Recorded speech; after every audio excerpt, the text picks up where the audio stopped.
Сәлеметсіңдер ме, құрметті оқушылар? Мен Қарағанды облысы Шет ауданы Еркіндік жалпы білім беретін мектебінің химия пәні мұғалімі Тезекбаева Арысты Сейпеновнамын. Біздің бүгінгі өтетін сабағымыздың тақырыбы аккумулятордағы химиялық процестер. Оқу мақсаты аккумуляторларды зарядтау және разрядтау процестерін сипаттау. Сабақтың мақсаты сулы ерітіндідегі химиялық реакциялардың жүру мүмкіндігін болжау үшін стандартты электродық потенциалдар кестесін қолдана білу, аккумулятордың жұмыс істеу принциптерін сипаттау және сульфаттану құбылысын түсіндіру. Оқушылар, өткен білімді қайталау үшін біз екі команда құрып, екі команданың арасында осы бамбузл платформасындағы өткен тақырыптағы сұрақтарды пысықтап аламыз. Бұл жерде сұрақтарды әр команда өзі таңдайды. Бірінші, галваникалық элемент дегеніміз не?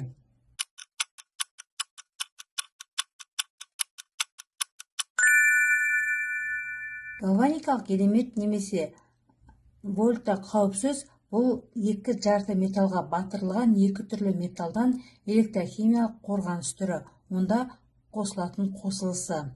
Жақсы. Келесі топ таңдайды. Ұпайларды ауыстырады ойынның шарты бойынша. Келесі топ. Тұзды көпір дегеніміз не?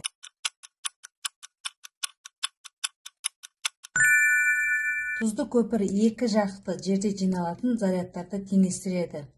Жақсы. Келесі сұрақ, бірінші командаға ұпай беріңіз дейді. Бірінші командаға ұпай қосылды. Келесі команда Гальвани 1780 жылы егер бір-біріне ұқсамайтын металдар кабельдері қосылып, бос ұштары бақаның, яғни өлі бағанасымен байланысқа түссе, онда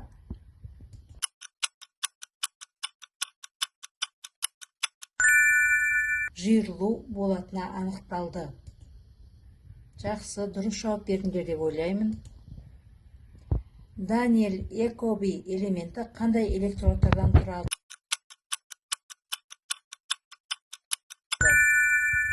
Мырыш және мыс. Жақсы. Келесі, галваникалық элементтің негізгі идеясы. Галваникалық элементтің негізгі идеясы тотығу реакциясынан металдың тотықстанған металдан физикалық түрге бөлінуі. Галваникалық элементте қанша электрод бар? Екі электрод бар. Жақсы. Келесі сұрақ. Көп ретті қолданбалы химиялық тоқ көздерін тексеру.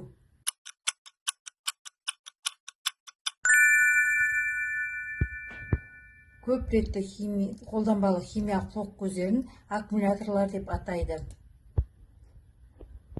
Келесі топ. Галваникалық элемент атауы кімнің құрметіне қойылды?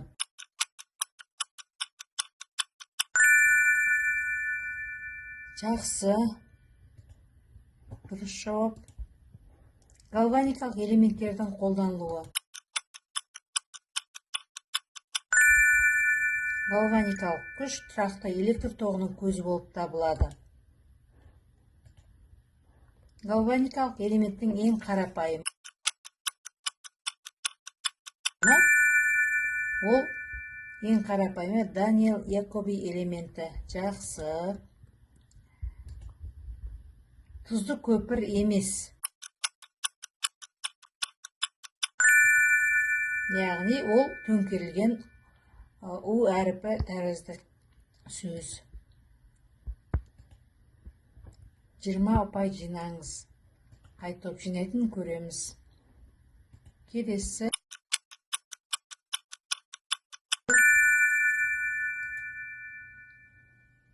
Соңғы сұрақ. Басқа команда 15 ұпай жоғалтты дейді. Қай команда жоғалтқанын көреміз. Сонымен бізде бірінші команда жеңіске жетті. Жарайсыңдар балалар.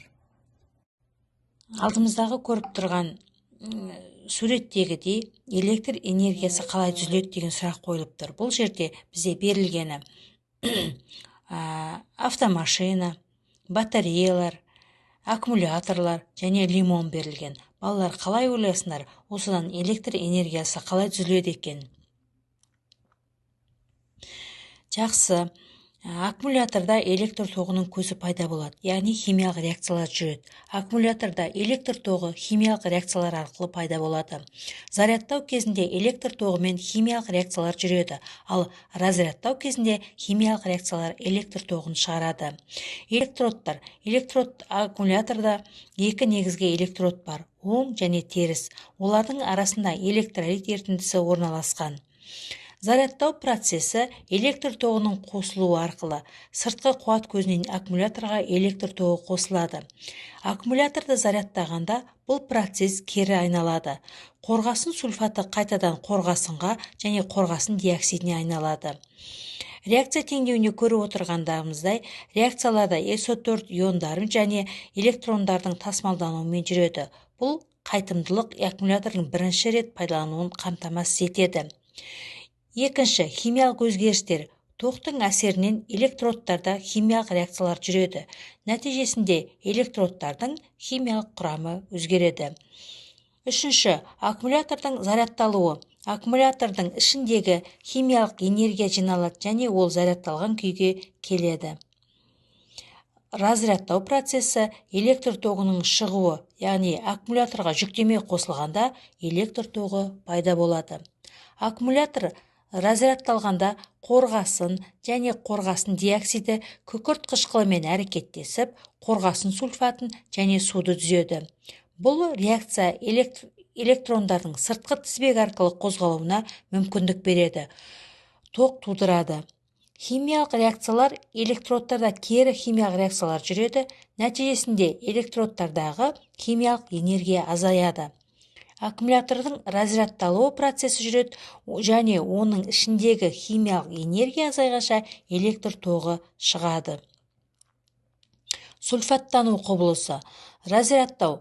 Аккумулятор разрядталған кезде қорғасын сульфаты түзіледі. Сульфаттану уақыт өте келе қорғасын сульфаты электродардың бетіне жиналады. Бұл сульфаттану деп аталады. Эффективтілік.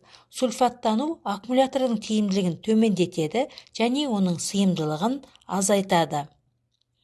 Және де басқа да түрлі аккумуляторлар туралы түсініктеме беріп кетсек, қорғасын қышқыл аккумуляторлар көліктерде қолданылады және арзан бағамен сипатталады.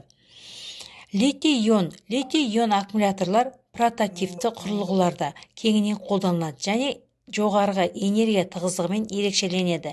Никель-кадмий аккумуляторлар өте ұзақ қызмет ету мерзімімен ерекшеленеді, бірақ улы заттарды қамтиды. Яғни оның құрамында улы заттар болады деген сөз.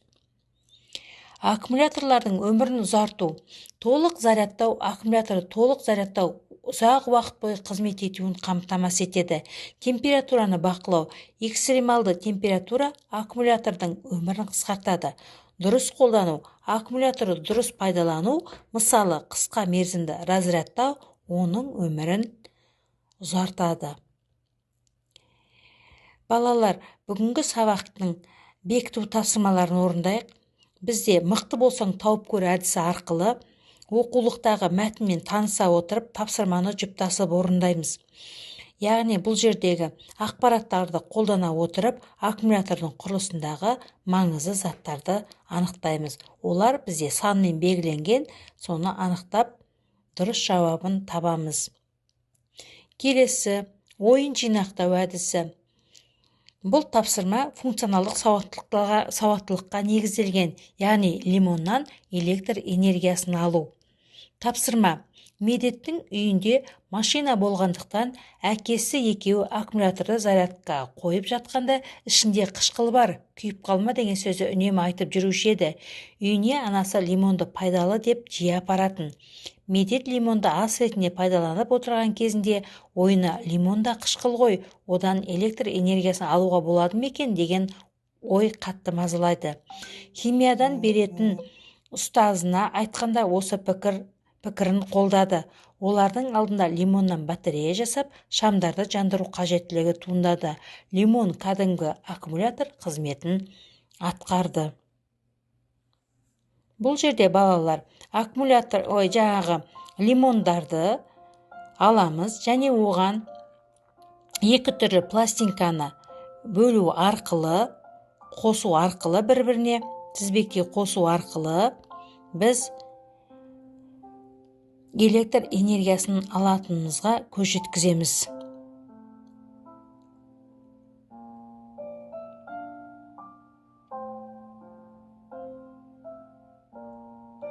Бұл жерде электр энергиясын алуға лимонды қолдануға себепті түсіндіруге болады. Шамның жануына себеп болатын тұрмыстағы кез келген галваникалық элементтерге мысал келтіреді.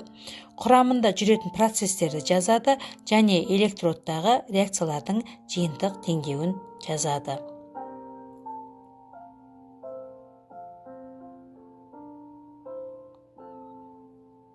Мұқият қараймыз.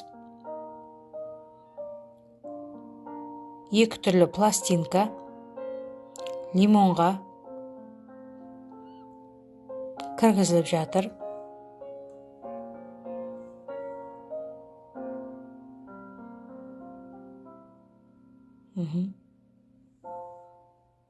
Сонында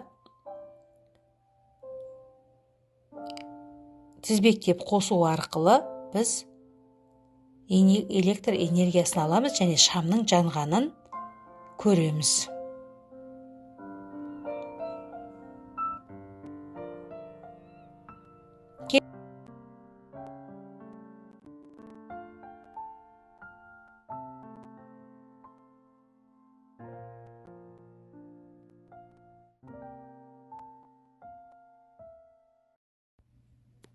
Жаңа сабақты пысықтау мақсатында бізде EduCaPlay платформасында жоқ тапсырмасын орындайтын боламыз.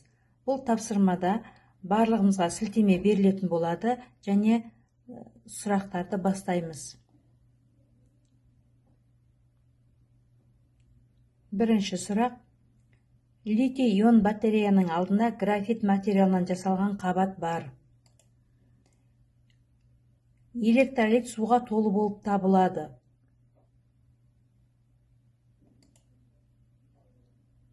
Келесі сұрақ. Жоғарғы температурамен шамадан тыс зарядтау термиялық тұралауға алып келуі мүмкін. Катодтағы химиялық өзгерістер болмайды және өтетін реакциялар жоқ.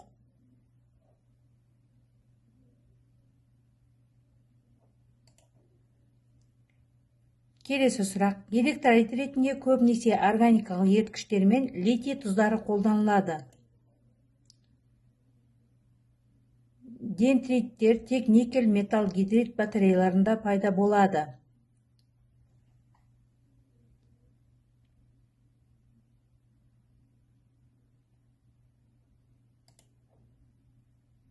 Келесі сұрақ.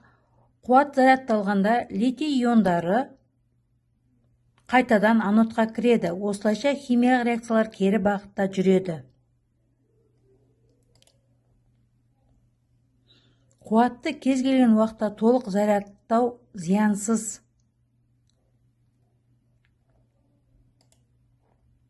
Дұрыс жауап бердіңдер деп ойлаймын. Келесі сұрақ. Аккумуляторларда литий орнынан ион пайдаланылады.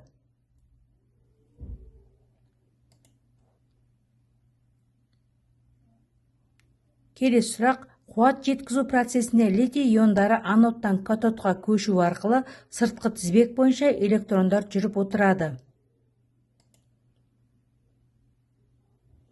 Сұрақтарға жауап бергеннен кейін соңындағы отчетты басамыз және де осы жерде біз қанша сұраққа дұрыс жауап бердік, қанша сұраққа қате жауап бердік және қатемен жұмыс жасайтын боламыз.